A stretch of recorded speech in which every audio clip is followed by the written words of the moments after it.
Hello friends, मैं आनंद सिंह और आप सभी देख रहे हैं officer certificate academy road to success. तो जैसे कि मैंने आप लोगों से वादा किया था कि मैं पर डे आप लोगों के लिए कुछ इंपॉर्टेंट टॉपिक्स लाऊंगा जो कि आपके एग्ज़ाम में एक अच्छा स्कोर गेन करने में आपकी हेल्प करेगा।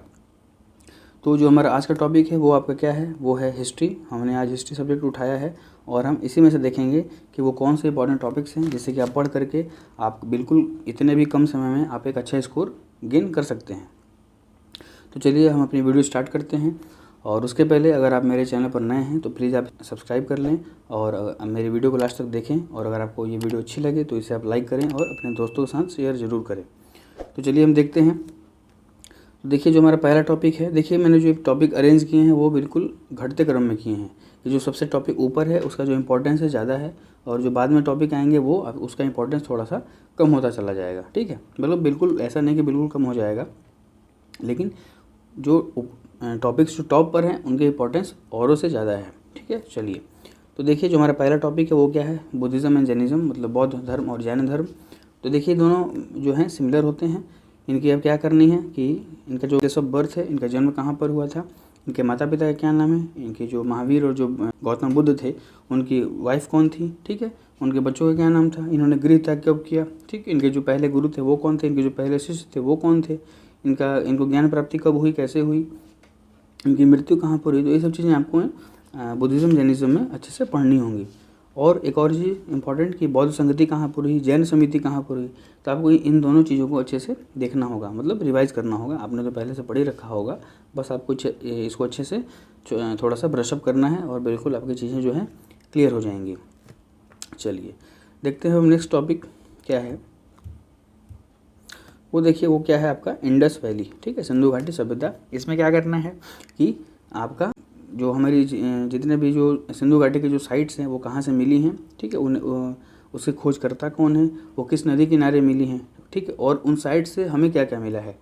इन सब चीज़ों को आपको अच्छे से देखना होगा। और अगर आप इसको अगर आप रिवाइज़ करना चाहते हैं तो मैंने अपने चैनल पर ही इसके जो वीडियोज़ हैं पूरी पूरी कंप्लीट अपलोड कर दी हैं 2 पार्ट में। आप उसको वहाँ से जा कर के अपना रिवीजन कर सकते हैं, या आपका मन अगर आप कहीं और से अगर आपके पास खुद का नोट्स है तो आप वहाँ से भी अपनी पढ़ाई कर सकते हैं। चलिए अब देखते हैं हम नेक्स्ट टॉपिक क्या है हमारा, वो है मौर्य। ठीक है, जो मौर्य काल है और जो मौर्योत्तर काल है वो दोनों आप देख लीजिएगा। मौर्य में कौन कौन थे, तो चंद्रगुप्त, बिंदुसार, अशोक, ठीक है, उसके आसपास की चीज़ें देख लीजिएगा, जैसे कि नंद वंश हो गया, सिकंदर हो गया, तो आप उसके बारे में पढ़ लीजिएगा। जो पोरस की लड़ाई हुई थी 323 BC में, ठीक है, बैटल ऑफ हिडास्पस, तो उन सब चीज़ों को ज़रा फोकस कर लीजिएगा। ओके,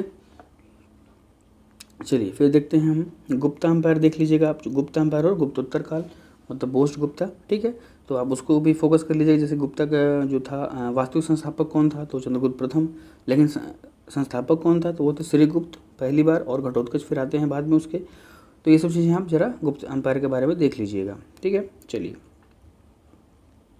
नेक्स्ट क्या देखना है हमें, नेक्स्ट देखना है दिल्ली सल्तनत, ठीक है। ये देखिए मोस्ट इंपॉर्टेंट सेक्शन है हमारे हिस्ट्री का, मिडिवल हिस्ट्री का, क्योंकि ये हमारा जो मिडिवल हिस्ट्री है उसका ये स्टार्टिंग है और हमको इसको अच्छे से देखना है। देखिए उसमें कौन कौन से वंशज आते हैं, उसमें आते हैं आपके स्लेव, खिलजी, तुगलक, सैयद और लोधी। स्लेव मतलब गुलाम वंश, खिलजी वंश, तुगलक वंश, सैयद वंश, लोधी वंश, ठीक है। तो आपको स्पेशली जो स्लेव था, जो गुलाम वंश था, उसके जो राजा थे, जैसे जो भी उसके बादशाह बने, जैसे कि आपके नवाब जो बने आपके, जैसे कि कुतुबुद्दीन ऐबक आए, फिर आपके आराम शाह, इल्तुतमिश, ठीक है, उसके बाद आपके रजिया सुल्तान। तो ये जो इसका आप ऑर्डर याद कर लीजिएगा कि कौन कब आया, इसका जो टाइम पीरियड था वो क्या था, इसने क्या क्या शुरू किया। जैसे कि इक़्तिदारी सिस्टम किसने स्टार्ट किया, ठीक है, आपका तुर्कानी चहलकानी किसने शुरू किया, चौगान खेलते टाइम घोड़े पर से गिर के कौन मर गया। तो आपको ये सब चीज़ें जो हैं आपको याद होनी चाहिए।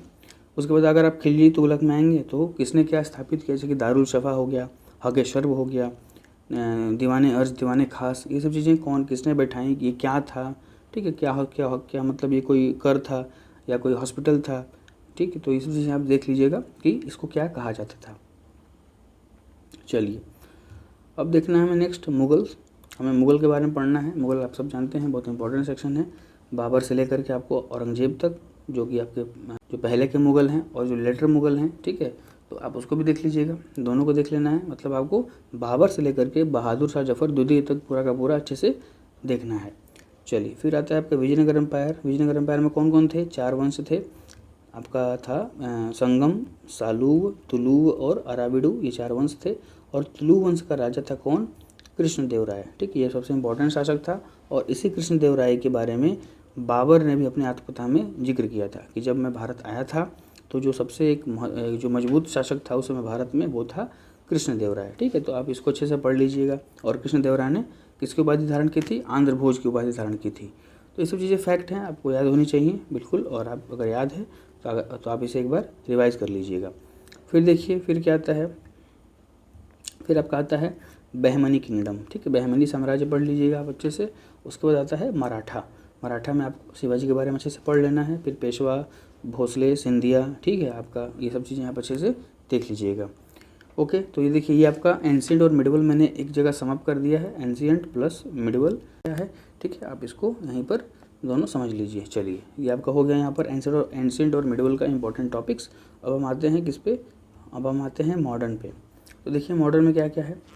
तो मॉडर्न में देखिए सबसे इंपॉर्टेंट क्या होता है? Gandhian phase. गांधी जब भारत में हमारे आते हैं, कब आते हैं वो? तो वो आते हैं 9 जनवरी 1915 को आते हैं। ठीक है, तो 9 जनवरी 1915 को भारत में आते हैं। और उसके बाद वो पहली बार बिहार जाते हैं अपने आंदोलन के लिए। किसके कहने पर? राजकुमार शुक्ल के कहने पर। तो ये सब चीज़ें आप उनके बारे में याद कर लीजिए कि वो उन्होंने कब कांग्रेस सेशन अटेंड किया, वो कब उन्होंने जो था कांग्रेस अधिवेशन में भाग लिया था, उन्होंने क्या क्या इंपॉर्टेंट चीज़ें की थी, उन्होंने कौन कौन से आपके वीकली जो थे पत्रिकाएँ उनको शुरू किया था। ठीक है, तो इनके बारे में आप अच्छे से डिटेल पढ़ लीजिएगा। फिर आता है बारी आईएनसी और मॉडरेट, मतलब इंडियन नेशनल कांग्रेस और मॉडरेट के बारे में, जो कि नरम दल के नेता थे। और कांग्रेस की स्थापना कैसे हुई, उसका क्या वर्क था, उसके बारे में किसने क्या कहा, आप इसको भी अच्छे से देख लीजिएगा। चलिए फिर है आपका पीजेंट्स एंड ट्राइबल मूवमेंट, मतलब किसान और जनजातीय आंदोलन। ठीक है, ये कौन कौन से आंदोलन हुए थे, कब कब हुए थे, आप उसको डेट के साथ अच्छे से याद कर लीजिएगा। क्योंकि कभी कभी क्या होता है कि इसको आपको क्रम में लगाने को देता है कि इसको पुराने समय से लेकर के नवीनतम समय तक इसको क्रम में सजाइए। ठीक है, तो आपको इसके बारे में डिटेल में डेट याद होनी चाहिए। ओके, चलिए फिर नेक्स्ट देखते हैं क्या है। नेक्स्ट हमारा है रेवोल्यूशनरी नेशनलिस्ट, जो कि हमारे क्रांतिकारी जो भी हमारे नेता थे उनके बारे में पढ़ लेना है आपको कि कौन कौन किसने किसने क्या क्या चीज़ें स्टार्ट की, कौन कहाँ से लीड कर रहा था, आप उसको अच्छे से देख लीजिएगा। फिर हमारा आता है ब्रिटिश के बारे में। इंपॉर्टेंट चीज़ है, ब्रिटिश ने हमारे ऊपर 350 साल शासन किया था लगभग, तो उसको तो पढ़ना ही पड़ेगा। उसमें क्या पढ़ना है आपको कि एक्सपेंशन उसका कब कब हुआ, कहाँ कहाँ हुआ, और उनकी इकोनॉमिक पॉलिसीज़ क्या क्या थी। तो देखिए दोनों चीज़ें एक दूसरे पर डिपेंड हैं। अगर आप एक्सपेंशन करेंगे, मतलब अगर आप विस्तार करेंगे, तो आपकी जो आर्थिक नीतियाँ हैं वो उसको आप लागू करा सकते हैं। और अगर आपकी आर्थिक नीतियाँ मजबूत है तो आप उसके दम पर विस्तार कर सकते हैं। तो दोनों को आपको समन्वय में बिठा करके इसको पढ़ना पड़ेगा। चलिए हम देखते हैं फिर नेक्स्ट टॉपिक हमारा क्या है। तो देखिए अब कुछ ज़्यादा बचा नहीं है। फिर देखिए क्या है, तो रिलीजियस रिफॉर्म्स, मतलब धार्मिक सुधार। आपको धार्मिक सुधार पर अच्छे से आपको टॉपिक पर फोकस करना है। आपको ये क्राउन वगैरह में बहुत ही अच्छे से इसको एक्सप्लेन किया गया है। तो अगर आपके पास क्राउन है तो आप वहाँ से इसको अच्छे से पढ़ सकते हैं। चलिए फिर देखिए नेक्स्ट क्या हमारा है। तो ये दे रहा है एजुकेशन एंड न्यूज़पेपर्स, जो भी हमारे न्यूज़पेपर्स आते थे वीकली, मंथली, ठीक है, डेली, तो वो कौन कौन थे आप उसको अच्छे से देख लीजिएगा। और फिर लास्ट में आता है पार्टीशन, जो हमारा विभाजन हुआ था किसका, बंगाल का और इंडिया दोनों का, आप इसको दोनों को देख लीजिएगा। जैसे कि जो बंगाल विभाजन था वो 1905 में कर्जन के टाइम पे हुआ था, और फिर जो उसका रद्द हुआ था वो उसको हार्डिंग सेकंड ने इसको रद्द कर दिया था। किस कमेटी के रिकमेंडेशन पर, तो अरुंडेल कमेटी के रिकमेंडेशन पर जो बंगाल विभाजन था वो रद्द कर दिया गया था। ठीक है, तो देखिए ये कुछ इंपॉर्टेंट टॉपिक्स थे जैसे कि आप पढ़ करके बिल्कुल कम समय में भी आप एक अच्छा खासा स्कोर गेन कर सकते हैं। ठीक है, तो चलिए आज की वीडियो बस यही थी, और मैं फिर कोशिश करूंगा कि मैं आगे आपके लिए भी कुछ इंपॉर्टेंट चीज़ें लाऊं, जैसे कि आपका रिवीजन और फास्ट हो सके।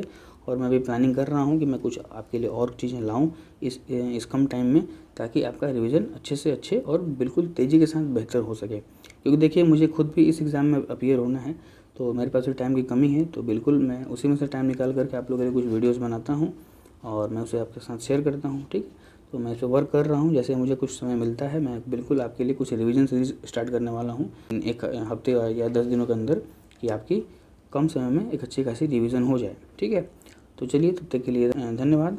और अगर आप मेरी वीडियो अगर आपको अच्छी लगी तो प्लीज़ आप इसे मेरे चैनल को सब्सक्राइब कर लीजिए, मेरी वीडियो को लाइक करिए और इसे शेयर करिए अपने फ्रेंड्स के साथ। और मेरे चैनल के बेल आइकन को प्रेस नहीं किया है तो प्लीज़ आप इसे प्रेस कर लें और इसे ऑल पर कर लें, ताकि मेरी आने वाले हर वीडियो की नोटिफिकेशन आपको हमेशा मिलती रहे। ठीक है, तब तक के लिए धन्यवाद, और ऐसे ही वीडियोज़ के लिए मेरे साथ आप जुड़े रहें।